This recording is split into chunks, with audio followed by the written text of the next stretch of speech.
He lived alone, miles from anyone who could hear his screams, but the town could feel them. They said he spoke to the dead, that the wind carried whispers from his farmhouse on the hill. No one believed the stories until people started to disappear. Plainfield, Wisconsin. A farming town where nothing ever happened, where people left their doors unlocked, and everyone knew everyone. But there was one man who didn't quite fit: Ed Gein. He was quiet, polite, and helped his neighbors fix fences or haul supplies. He was the kind of man people pitied, not feared.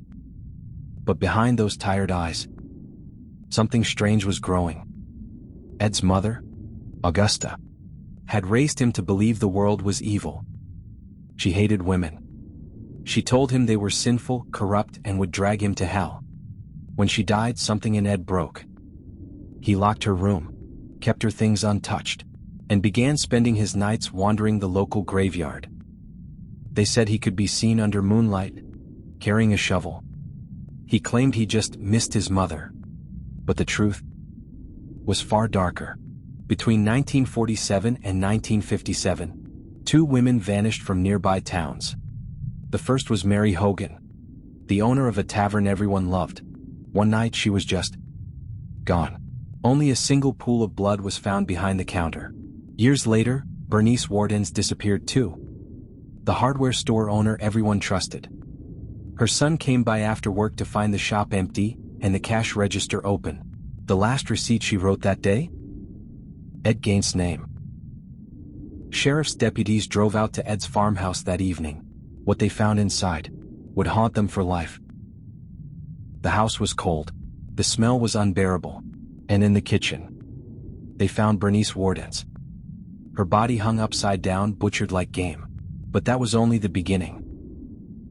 In the next room they found lampshades made from human skin, a chair upholstered in flesh, skulls on the bedpost, belt made of human nipples. Every corner of that house told the same story. A man trying to rebuild his mother from the pieces of others. When police asked why he did it, Ed spoke gently, almost kindly. He said he missed his mother. He said he wanted to feel close to her again. He confessed to grave robbing, digging up women who reminded him of her, taking their remains home to keep her company. He admitted killing only 2, Mary Hogan and Bernice Wardens. But investigators believed the walls held secrets too old to ever prove. He never raised his voice. He never seemed angry. Just empty. Ed Gein was declared insane and sent to a mental institution.